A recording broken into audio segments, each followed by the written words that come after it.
प्यारे विद्यार्थियों, मैं doctor Seema Mishra, holy cross women's college Ambikapur से आप सबको मेरा स्नेह भरा नमस्कार।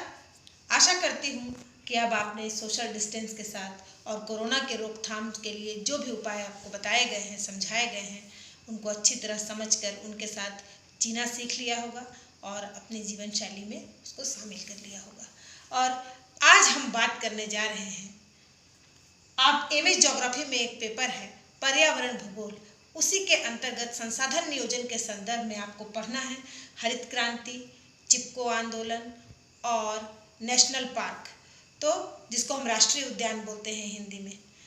तो आप अपने अध्ययन को लेकर चिंतित ना हो, भले ही हम कक्षा में साथ नहीं हैं, किंतु हम सब मिलकर आपको इस तरह स्टडी मटेरियल उपलब्ध कराने के प्रयास करेंगे ताकि आपका अध्ययन बाधित ना हो।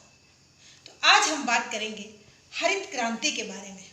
आपने छोटी क्लास में भी हरित क्रांति पढ़ा होगा और हाई स्कूल से लेकर बीए की क्लासेस तक आपने पढ़ा होगा, तो इसलिए आपके लिए ये शब्द नया तो नहीं है, किंतु फिर भी आज हम स्टेप बाय स्टेप जानने की कोशिश करेंगे कि हरित क्रांति कैसे इसका जन्म हुआ, किसने इसको सबसे पहले आप लेकर आया, सबके सामने लेकर आया, कौन इसको, और कैसे कैसे स्टेप बाय स्टेप ये चीज़ बढ़ती चली गई और कैसे फिर आशातीत वृद्धि हुई खाद्यान्न उत्पादन में।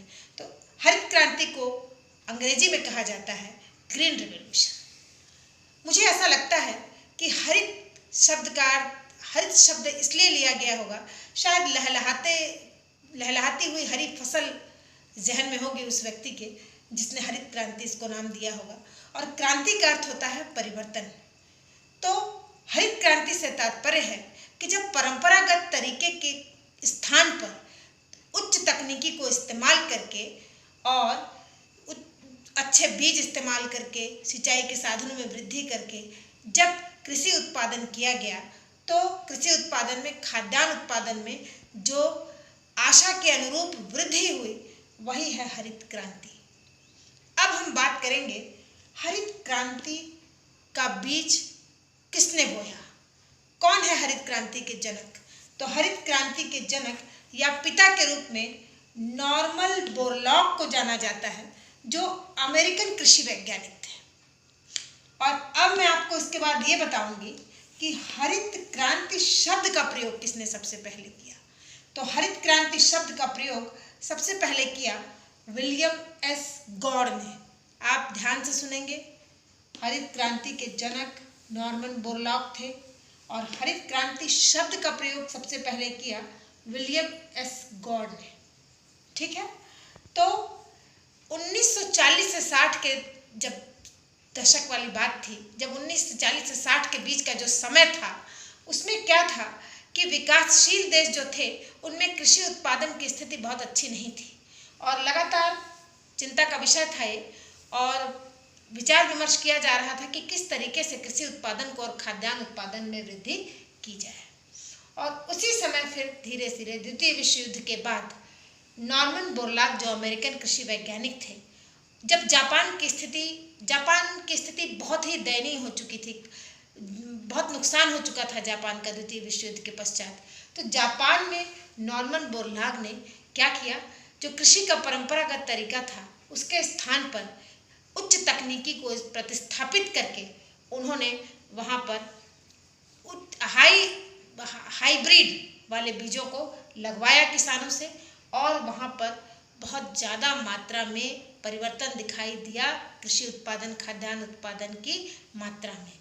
फिर उनके जो अनुयायी थे और उनके जो शोधार्थी थे, उन्होंने क्या किया, उनके जो अनुयायी और जो शोधार्थी थे, उन्होंने फिर उनका अनुसरण किया और फिर ये जो हरित क्रांति जो थी वो पूर्वी द्वीप समूह में जापान, फिलीपींस, इंडोनेशिया के अलावा फिर पाकिस्तान, श्रीलंका, एशिया, उत्तरी अफ्रीका जैसे अनेक देश थे जहाँ पर हरित क्रांति को अपनाया गया और वहाँ पर परंपरागत तरीके के स्थान पर उच्च तकनीकी का इस्तेमाल करके अच्छे जो हाइब्रिड बीज थे उनका इस्तेमाल करके, उर्वरकों की मात्रा बढ़ा करके और सिंचाई के साधनों में वृद्धि करके प्रयास किया गया कृषि उत्पादन या खाद्यान्न उत्पादन को बढ़ाने का, और उसमें आशानुरूप सफलता प्राप्त हुई।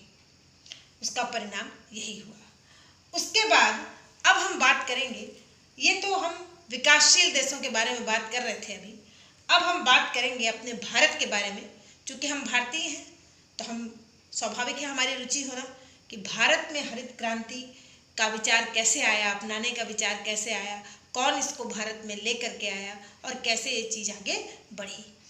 तो भारत में हरित क्रांति का विचार कैसे आया, इसके लिए हमें थोड़ा सा पीछे चलना होगा। 1947 में भीषण अकाल पड़ा हुआ था। लाखों लोग इस अकाल की चपेट में आ गए थे और भूख से मर गए थे। इसका सबसे प्रमुख कारण था, उस समय औपनिवेशिक साम्राज्य था हमारे यहाँ, कृषि की उपेक्षा औपनिवेशिक साम्राज्य के द्वारा। उस समय लगभग जो सिंचित कृषि क्षेत्र था, जो कृषि क्षेत्र था भारत में, उसमें से मात्र 10% के आसपास ही सिंचित था। और उसके साथ ही साथ गेहूं और धान की जो औसत पैदावार थी वो 8 किलोग्राम प्रति हेक्टेयर के आसपास थी। और आपको ये जानकर आश्चर्य होगा कि उस समय की जनसंख्या 30 करोड़ के लगभग थी भारत की, जो कि आज की जनसंख्या के 1/4 से भी थोड़ा कम है। लेकिन तब भी हम उस जनसंख्या का पेट भर पाने में समर्थ नहीं थे। अब इसके बाद हम देखेंगे कि 1960 के दशक में जब हम पहुँचे तो स्थिति और ख़राब होती चली गई उत्पादन की। उसके बाद 1962 में चीन और भारत के युद्ध ने स्थिति को और ख़राब कर दिया। उसके बाद 1965 में फिर भारत और पाकिस्तान का युद्ध हुआ, स्थिति बद से बदतर होती चली जा रही थी। इसी बीच 1960 से 63 के बीच ये जो कुछ 7 राज्यों का चयन किया गया, 7 राज्यों में, उसमें से पंजाब, हरियाणा और आंध्र प्रदेश और आपका उत्तर प्रदेश, बिहार, ऐसे कई राज्य थे जिनके साथ साथ जिनमें से कुछ जिलों का चयन किया गया और सघन कृषि जिला कार्यक्रम चलाया गया। उसमें उच्च तकनीक इस्तेमाल की गई, सिंचाई के साधन अच्छे उपलब्ध कराए गए, हाइब्रिड बीजों का इस्तेमाल करके प्रयोग किया गया और प्रयोग किया गया तो सफलता प्राप्त हुई। और 1966-67 में औपचारिक रूप से हरित क्रांति को हमारे यहाँ अपना लिया गया। और हरित क्रांति को भारत में लाने का श्रेय जाता है आनुवांशिकी वैज्ञानिक जेनेटिक वैज्ञानिक थे श्री MS स्वामीनाथन। इन्होंने भारत में हरित क्रांति का क्या किया, हरित क्रांति की शुरुआत की। इनको भारत में हरित क्रांति के जनक के नाम से जाना जाता है। अब उसके बाद हम जानेंगे कि 1965 में तत्कालीन कृषि मंत्री थे श्री सी सुब्रमण्यम जो थे, उन्होंने भी इस बात की आवश्यकता को समझा कि हरित क्रांति को अपनाया जाना चाहिए। और जैसा कि MS स्वामीनाथन ने किया था, इन्होंने क्या किया था कि इन मैक्सिको से इन्होंने गेहूं के बीज मंगवाए थे और भारत के पंजाब में जो देसी बीज थे, इन दोनों को मिलाकर उन्होंने क्या किया था, हाइब्रिड बीज जो था वो बनाया था। और उसके बाद बनाया था तो नहीं कहूँगी, ये कहूँगी कि उन दोनों बीज को मिला करके उन्होंने उत्पन्न किया हाइब्रिड बीज और उसको किसानों के खेत में लगवाया और उससे उत्पादन में काफ़ी वृद्धि हुई। तो इन्होंने मदद की, कृषि मंत्री श्री सी सुब्रमण्यम ने सुविधा प्रोवाइड करवाई, उपलब्ध करवाई आयात करने की विदेशों से बीज। उसके साथ उन्होंने बाकी आवश्यकताओं को समझते हुए उच्च तकनीकी की सुविधा उपलब्ध कराने का प्रयास शुरू किया और उसके मशीन और उपकरण जो कृषि से संबंधित आधुनिक थे उनको उपलब्ध कराने की किसानों को कोशिश शुरू की उन्होंने। उसके अलावा कुएं खुदवाए गए सिंचाई के लिए, नहरें बनवाई गई और इसके अलावा और क्या किया गया, और व्यवस्था की गई किसानों को सब्सिडी देने की और समर्थन मूल्य तय करने की। सब्सिडी क्या होता है? सब्सिडी का अर्थ होता है कि किसी भी व्यक्ति, व्यवसाय या किसी संस्थान को आर्थिक लाभ प्रदान करना। ये लाभ उसको किसी चीज़ में कटौती करके या फिर नकद रूप से प्रदान की जा सकती है। आमतौर पर जो छोटे उद्योग होते हैं उनको प्रमोट करने के लिए, उनको आगे बढ़ाने के लिए इस प्रकार की आर्थिक सहायता प्रदान की जाती है। तो किसानों को उर्वरक वगैरह में सब्सिडी प्रदान की गई इस समय और उसके साथ साथ समर्थन मूल्य उनके उत्पादित अनाज के लिए तय किया गया। समर्थन मूल्य क्या होता है? ये सरकार के द्वारा तय किया जाता है समर्थन मूल्य, और इसमें किसान जो है उस जो समर्थन मूल्य सरकार के द्वारा तय किया गया है उससे कम में कोई भी व्यक्ति किसान से अनाज नहीं खरीद सकता है। तो इन सब चीज़ों को अपनाया गया और आशातीत परिवर्तन खाद्यान्न के क्षेत्र में देखा गया। तो हरित क्रांति में जो था उसमें चावल, गेहूं, मोटे अनाज, ज्वार, बाजरा और गन्ने जैसी फसलों को सम्मिलित किया गया था। और सबसे पहले पंजाब में इस हरित क्रांति का प्रयोग किया गया था और उसके बाद पंजाब, हरियाणा ऐसे करके सबसे पहले प्रारंभ में 7 राज्यों को इसमें लिया गया था। अब हमने ये जान लिया कि किस प्रकार से स्टेप बाय स्टेप हरित क्रांति ने अपने पैर जमाए भारत के अंदर। अब हम जानेंगे कि भारतीय कृषि कला में कैसे परिवर्तन किया गया। अब मैं यहाँ पर आप चाहें तो मैं आपको अवसर दूंगी, आप इन दोनों तालिकाओं का क्या कर सकते हैं, स्क्रीनशॉट ले सकते हैं। ले लीजिए आप स्क्रीनशॉट। अब देखिए भारतीय कृषि कला में परिवर्तन हुआ। यहाँ पर मैंने घटक लिखा हुआ है, यहाँ लिखा है आपको कि 1950 में क्या स्थिति थी और अब क्या स्थिति है। 1950 में जो बीज थे वो जो किसान लगाता था उसके साथ खाने के बाद जो बचता था अनाज उसी को बीज के रूप में इस्तेमाल किया जाता था। और यहाँ पर HYV यानी कि हायर यील्ड वैरायटी के बीजों का प्रयोग किया जाने लगा। भूपोषक आवश्यकता, यहाँ पर कंपोस्ट का इस्तेमाल किया जा रहा है। यहाँ पर अब आवश्यकता क्या महसूस की जा रही है कि अब जैविक उर्वरक को इस्तेमाल किया जा रहा है। कीटनाशक में DDT वगैरह का प्रयोग किया जा रहा था। यहाँ पर इंटीग्रेटेड पेस्ट मैनेजमेंट, कीटनाशक प्रबंधन का प्रयोग किया जा रहा है। मशीनों में यहाँ पर कम प्रयोग था मशीन का, यहाँ पर मशीनीकरण बढ़ गया है। श्रमिक, घर के सदस्यों का प्रयोग ही श्रमिक के रूप में किया जाता था, आपस में लोग खेती का काम कर लेते थे अपने घर का। और यहाँ पर किराए से श्रम यानी कि श्रमिकों को बुलाया जाने लगा काम करने के लिए खेतों पर। उद्देश्य जीवन निर्वाह के लिए उत्पादन हो जाए और यहाँ पर व्यापारिक उद्देश्य यानी कि जीवन निर्वाह के बाद उसको धन अर्जन करने के लिए भी उसका इस्तेमाल किया जाए। और इस तालिका में आप देखेंगे कि 1950 से 51 में विभिन्न क्षेत्रों में सकल घरेलू उत्पाद की वृद्धि दर क्या रही। हरित क्रांति से पूर्व समस्त क्षेत्र पूरा देखें तो 3.71, कृषि सहायक क्षेत्र 2%, कृषि 1.97, गैर कृषि 5.42। हरित क्रांति काल जब चल रहा था तो समस्त क्षेत्र में 3.72, कृषि एवं सहायक क्षेत्र में 2.38, कृषि 2.63, गैर कृषि 4.62।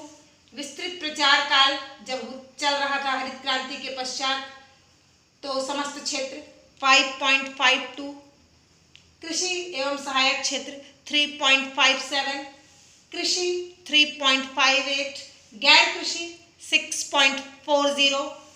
सुधार के पश्चात जब कुछ समय हरित क्रांति काल के पश्चात जब कुछ समय फिर थोड़ा सा जो उत्पादन था वो नीचे की तरफ गया था, फिर सुधार के बाद समस्त क्षेत्र 6.01, कृषि एवं सहायक क्षेत्र 2.08, कृषि 2.04, गैर कृषि 7.23 और फिर पुनर्वापसी काल जब उत्पादन फिर से बढ़ गया 8.24 समस्त क्षेत्र में, कृषि एवं सहायक क्षेत्र 2.62 और कृषि 2.55 और गैर कृषि 9.47। मैंने स्रोत भी यहाँ पर आपके लिए लिख दिया है कि कहाँ से लिया गया है। और अब हम हरित क्रांति के प्रभाव अलग अलग क्या पड़े उसको जानें। उसके पहले मैं एक बात आपको और बता देना चाहती हूँ कि हरित क्रांति, पहली हरित क्रांति जो थी उसमें जो सफलता मिली खाद्य उत्पादन में, उसमें क्या उससे मनोबल बढ़ा। और फिर बाद में कुछ समय के बाद जब जनसंख्या काफ़ी बढ़ गई भारत की, तो जनसंख्या वृद्धि को देखते हुए अनाज की पूर्ति होती रहे, इसके लिए फिर से दूसरी हरित क्रांति की आवश्यकता महसूस की गई और 2010-11 में ये चीज़ फिर से प्रारंभ की गई। और इसको ज़्यादातर किस क्षेत्र में किया गया? पूर्वी राज्यों में किया गया। ठीक है, पूर्वी राज्य में बिहार, पूर्वी उत्तर प्रदेश और आपका इधर जो इसके अलावा बिहार और उसके अलावा आपका छत्तीसगढ़, इन सब एरिया में इसको शुरू किया गया और इसको कहा गया beginning green revolution in eastern India. ठीक है, BGREI, beginning green revolution in eastern India. अब इसका भी बहुत अच्छा प्रभाव सामने आया और बहुत अधिक मात्रा में भारत ने उत्पादन किया खाद्यान्न का और बहुत आशातीत सफलता मिली। किंतु अभी लगातार इस चीज़ को जारी रखना है कि उत्पादन बढ़ता रहे, क्योंकि जनसंख्या में भी लगातार वृद्धि हुई है।